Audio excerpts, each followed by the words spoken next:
Hi, my name is Shanae and welcome to my YouTube channel. Today, I'm going to be talking about the fragrances in my collection with the biggest dents. If you're a new viewer, hello, hi, welcome. We have lots of fun here. And if you're a returning viewer, we just hit 100 subscribers on this channel. Thank you so much for your love, your support, your likes, your comments. It doesn't go unappreciated. It doesn't go unnoticed. As always, do not blind buy any fragrances. Fragrances are incredibly subjective. If you want to sample many of the fragrances on this tray, you can buy them at scentsplit.com. So I have 1, 2, 3, 4, 5, 6, 7, 8, 9, 10 fragrances. So let's get into it. Starting with Delizia de Marshmallow from Kai's Perfumes. This fragrance was super viral 2020, 2021, maybe even 2022. And that was when I got my bottle. One thing I really like about Delizia de Marshmallow is that it's a pure marshmallow fragrance. A lot of the marshmallow fragrances are paired with orange blossom. They might be paired with very woody notes, and it's not giving marshmallow. But this truly gives marshmallow, and the juice just gets better and better the longer that you have it, and it changes color.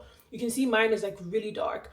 A lot of people, when they first get this fragrance, they smell it and they think it isn't all that, they don't really love it. But once they have it sit for like a month or something like that, they start to appreciate the fragrance. I would say that the Delizia de Marshmallow just smells like jet puffed marshmallows. You open up a bag of marshmallows and you inhale, that is the Delizia de Marshmallow. Truthfully, I haven't worn Delizia de Marshmallow in a while, maybe in like 6 months.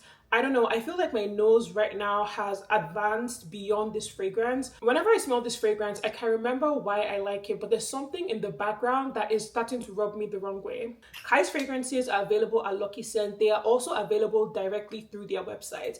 When you order the Kai's fragrances directly from their website, there is a 20% off code. I think it's Friends20. That would save you 20%. And on the Kai's website, you're able to get different sizes of the fragrances.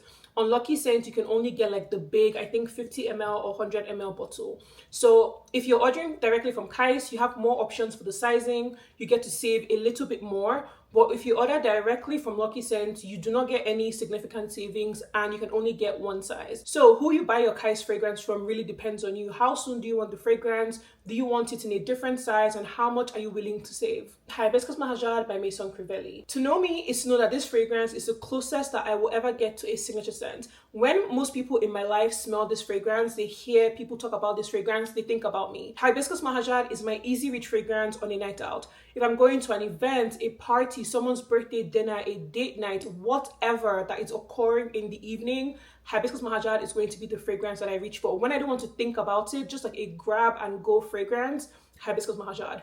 I'll be honest, the first time I smelled this fragrance, it wasn't a love at first sniff. I was at Scent Bar in New York City. Scent Bar is like the physical store for Lucky Scent.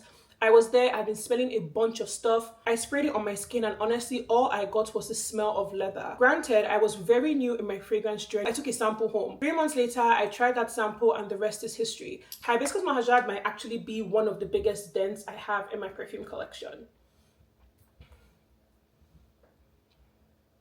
This is rose, it's cinnamon, it's leather. This is rose, it's cinnamon, it's leather.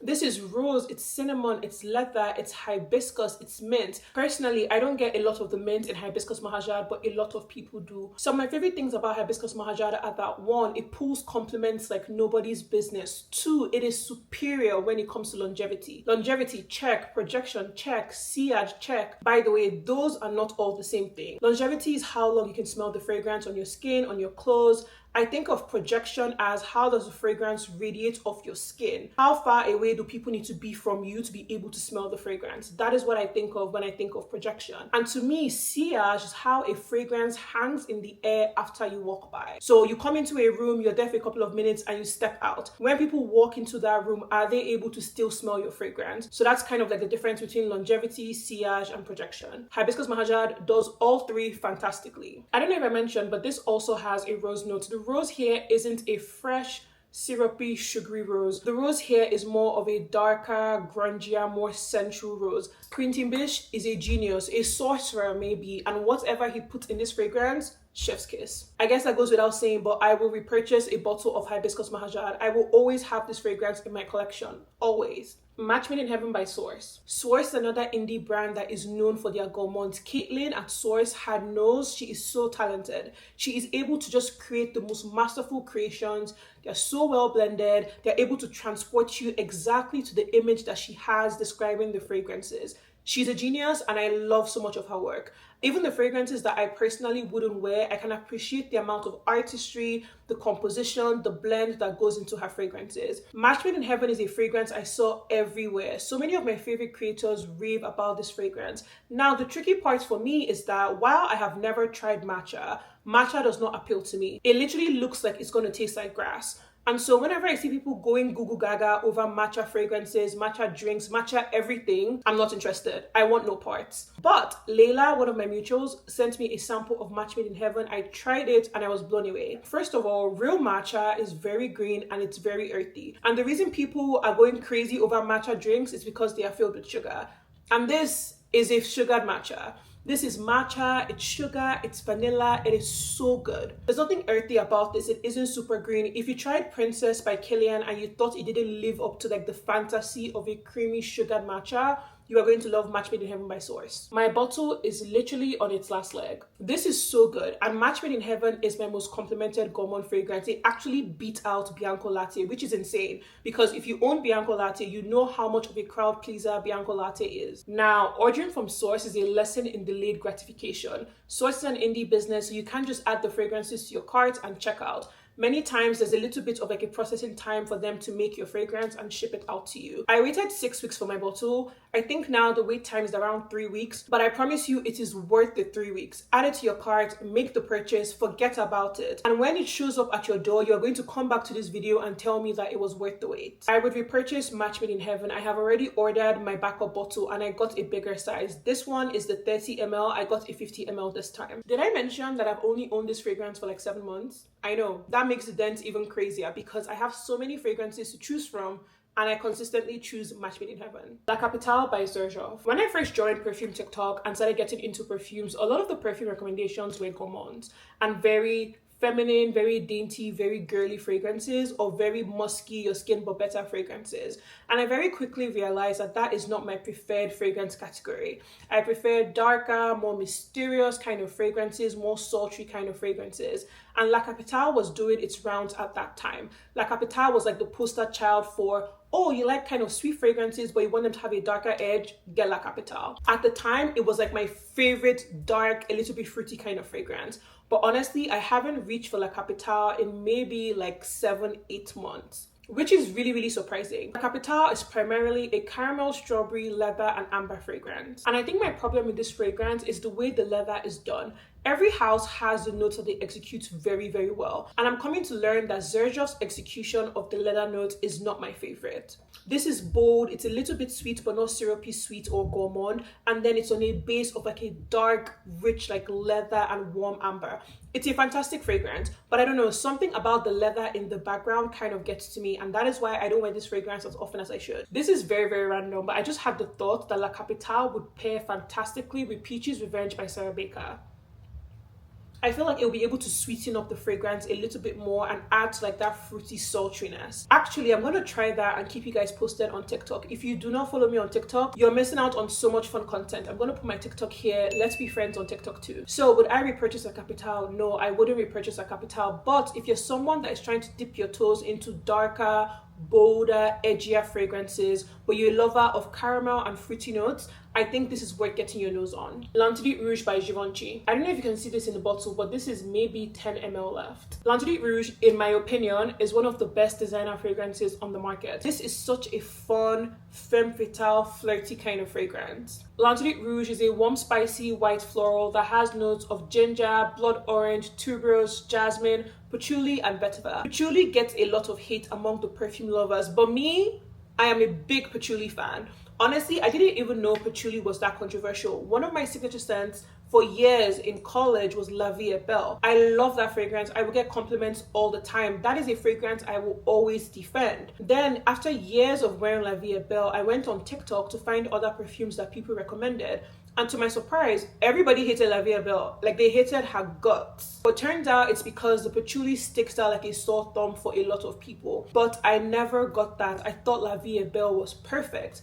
and I think L'Interdit Rouge is perfect as well. Anyhow, out of all the fragrances that I have that have a patchouli note, I do not think the patchouli note in this fragrance is very in your face. But since I am a La Vie est Belle lover, take that with a grain of salt. The white florals in this fragrance give bubblegummy but not juvenile, and then the contrast of the bubblegum with the blood orange and a little bit of a zing from the ginger, chef's kiss. This fragrance is so fun. This fragrance is bold, it's flirty, it's intoxicating. It's the kind of fragrance that you smell and you want to keep going back for more. If I didn't know anything about someone and they told me that they like warm, spicy, white floral fragrances, L'Interdit Rouge would be the first fragrance I would recommend that they try. And L'Interdit Rouge is actually well loved across the board. My peers like it, older ladies like it, the men like it. It's very well loved and I can see why. If Givenchy, for whatever reason, decides to stop making this fragrance, this is a flanker of the original. If for whatever reason they decide to stop making this fragrance, I will be very distraught.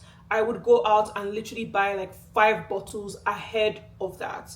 Knocking on wood, I hope that doesn't happen, but I love this fragrance so much. This fragrance and Hibiscus Mahajad are like my go-to fragrances for a night out. L'Interdit Rouge is definitely more versatile. You can wear it during the day, you can wear it to church, you can wear it to do your groceries, you can wear it to work. But Hibiscus Mahajad is a stunner.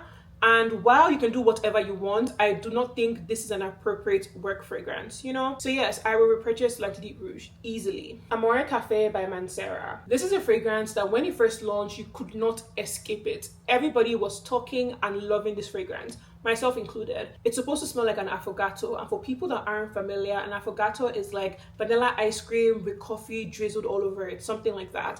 And I've had one, it tastes really nice. I will say that this fragrance has a very prominent coffee note, but it's not the most coffee smelling fragrance, if that makes sense. This fragrance doesn't smell like a cup of hot coffee. It just has the nuances of a coffee note. It also has an amaretto note, which adds a bit of like an almondy vibe to the fragrance. I was actually really nervous about Amore Cafe because I struggle with almond notes. A lot of times on my skin, they tend to smell very plasticky, very play-doh-y, and it's not the vibe. But I do not get that in Amore Cafe. It's honestly a shame that I haven't worn Amore Cafe in like a year. It is a shame that I haven't worn Amore Cafe in a really long time because this dent that you see in this fragrance was made in like 6 months. Another thing that I would like to add is that Montale and Mancera fragrances are known to be very beast mode. But surprisingly, Amore Cafe is not as beast mode as something like Instant Crush and the other beast mode fragrances in the Mancera family. So would I repurchase Amore Cafe? Unfortunately, I would not repurchase this fragrance. I don't know, the fragrance just doesn't excite me the way it used to anymore, and I am looking for richer, more coffee forward fragrances. So if you have any recommendations for coffee fragrances, let me know in the comments. I would love to try them. Saint Honoré by Nicolai. I know that the dent in this fragrance seems very small, but I have only worn this fragrance for like 2 weeks. This is, in my opinion, the best gourmand fragrance of 2025. Stunning hazelnut and vanilla fragrance. It smells like a grown-up gourmand. This is what I like to call a grown-up gourmand. It smells sophisticated, it smells grown, it smells put together. There's nothing juvenile or childish about this gourmand fragrance. And the brand Nicolai is actually owned by a descendant of the Guerlain family, and you guys know that Guerlain does not play when it comes to vanilla fragrances. When it comes to vanilla fragrances, they have their finger on the pulse. Their vanilla fragrances are rich, luxurious, pure, and you get the exact same experience in Saint Honoré. It is woody, it is nutty, it is vanillic, it's a little bit powdery. It is so good. It has notes of pepper, bergamot, hazelnut, milk, orange blossom, vanilla absolute, sandalwood, musk, and amber. I know a lot of people struggle with hazelnut and chocolate notes, but the cloud that this fragrance leaves around you is divine. Even though this fragrance has an orange blossom note, it isn't that heady, very screechy, very in your face kind of orange blossom. It smells nothing like Oriana or Love Don't Be Shy. Even though this fragrance also has a milk note, it doesn't smell like a glass of milk. It isn't very milky, very lactonic. The milk just adds to the creaminess of the fragrance. It's so good. It kind of reminds me of that Ferrero Rocher chocolate. Tell me you know what I mean. I am such a huge fan of this fragrance, and if for whatever reason I had to pick only one gourmand fragrance to wear for the rest of the year, I would pick Saint Honoré by Nicolai. To give you an idea of what this fragrance kind of smells like, it is kind of similar to Butterfly by Alexandra J, and it's also a little bit similar to Hip Hop by Zernal Gilly.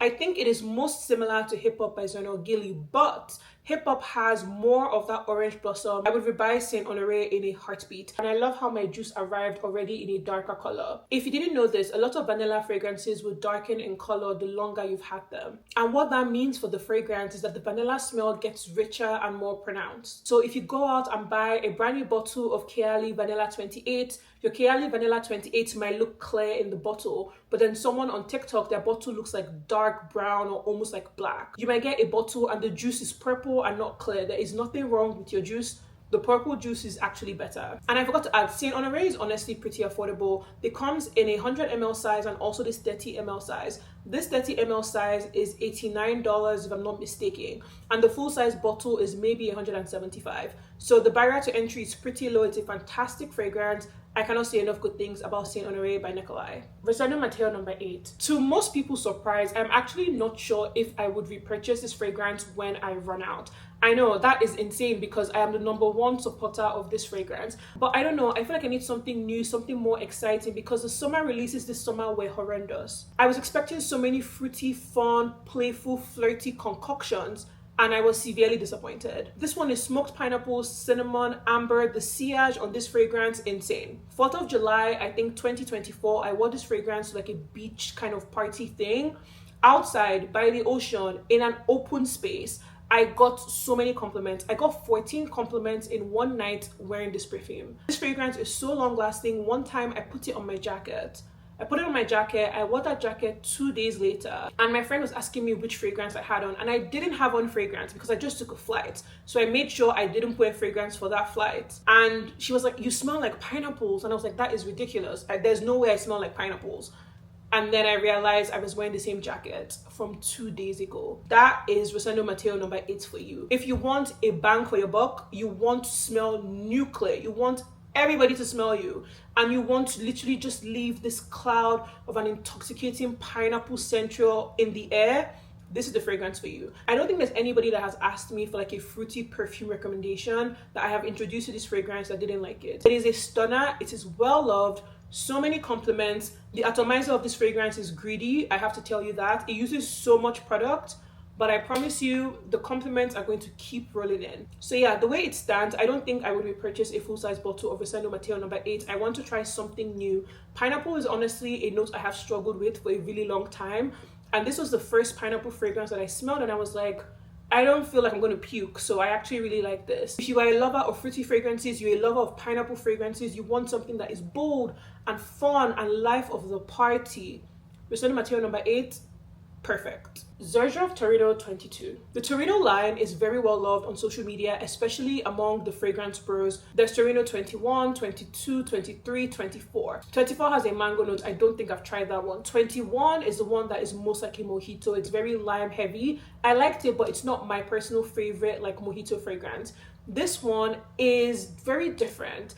It is mate, it is eucalyptus. They take a more aromatic approach to the fragrance. This is the best Torino fragrance in the Torino line. I don't care. If you're someone that likes fragrances that have a bit more character, a bit more depth, and you are looking for a fragrance that smells very put together, very effortless, not necessarily clean. It doesn't smell like clean skin, it doesn't smell like clean laundry, it doesn't smell like a cozy cashmere sweater, but it smells very effortless and put together, I think you need to try Torino 22. This has notes of eucalyptus and saffron and mate and sage and woody notes. It smells so good. If you didn't know, mate is a tea note. So this doesn't smell grass and earthy like tea. It smells almost like a black kind of tea, like a darker type of tea. And the scent trail that this fragrance leaves behind you, insane. It lasts a really long time. It projects really well. One time I wore this fragrance, I was going shopping and I held the door open for this lady. So she walks by me and she turns around and she goes, "What are you wearing?" And I was like, "Oh, like I'm wearing so and so." She's like, "I've never heard of this brand. I've never heard that fragrance." We happened to be in Neiman Marcus. So she was like, "Do you think they sell it here?" And I was like, "I know they absolutely do." So I walked her over to the Xerjoff counter. We smelled the fragrance together. And she was just so enamored by the smell. The eucalyptus and the saffron, one thing about saffron, it will always add this air of luxury and sophistication to a fragrance. Even though this has a lot of aromatic notes like the eucalyptus and the sage, it doesn't smell masculine. This fragrance is perfectly unisex. There's something in this fragrance that adds a little bit of sweetness that stops it from just being a woody, aromatic, very like masculine kind of fragrance. This fragrance is so good. I cannot say enough good things about Torino 22. This is actually like my top 3 fragrances from Xerjoff. I'm not even joking. And I don't know if you're able to see this before, but the dent is denting. I literally got this fragrance about a year ago. So yeah, would I repurchase a bottle of Xerjoff Torino 22? Absolutely. In a heartbeat, no questions asked. And finally, Mystic Bouquet by Afnan. Mystic Bouquet has been doing its rounds. It is the perfect inspiration, dupe, alternative, whatever, to Valaya stroke Fleur Narcotique. Personally, I think this fragrance smells a lot more like Fleur Narcotique than it does Valaya. This is one of my perfect easy reach grab and go fragrances. It smells put together. It's like a dainty, feminine, musky kind of fragrance. It has notes of peach, mandarin, lychee, orange blossom, peony, vetiver, musk, vanilla, and oak moss. Musk, vanilla, and oak moss. This fragrance is the perfect fruity floral, but I think it leans a little bit more fruity than it does floral. And the florals in this fragrance, even though there's an orange blossom note, the orange blossom here isn't the very heady, very stringent, very like in your face, love don't be shy kind of orange blossom. The orange blossom here is like an area take on an orange blossom. And the peony note of this fragrance is able to add a very fresh aspect to the fragrance that keeps it very grounded. The florals here don't smell heavy and dense. They smell very airy and like dewy and like fresh. That is the vibe of this fragrance. Overall, Mystic Bouquet, Fleur Narcotique, Valaya, they all smell fresh. The addition of the white peach, the mandarin orange, and the lychee are able to add this feminine, sparkling, almost like effervescent touch to the fragrance. I love the way the fruity notes come off here, combined with like the freshness from the florals. Chef's kiss. Fleur Narcotique is a fragrance that I think deserves all the hype. It is well loved on social media and rightfully so, but the performance isn't all that. So if you like the smell of Fleur Narcotique, but you don't like the price point, I cannot recommend Mystic Bouquet enough. Personally, I like Mystic Bouquet more than Fleur Narcotique and way more than Valaya. If you're a lover of Valaya, I am not sure that Mystic Bouquet is going to hit the spot for you. I feel like this one leans more into the fruity floralness, while Valaya leans more into like the soapy cleanliness. But overall, they could be triplets, honestly, like triplets that don't look identical. Anyhow, this is fantastic. And I would buy this fragrance again. This is one of my favorite fragrances to wear to Pilates, one of my favorite fragrances to wear to run errands. It's a very lovely grab and go fragrance. So would I rebuy Mystic Bouquet? Absolutely. Look at how much of the juice I have used. I think that is everyone. Yes, that is everyone. That is a wrap. So if you enjoyed this video, don't forget to like and subscribe. I am trying to hit 500 subscribers before the end of the year. I know, super ambitious, but I truly believe that it can be done.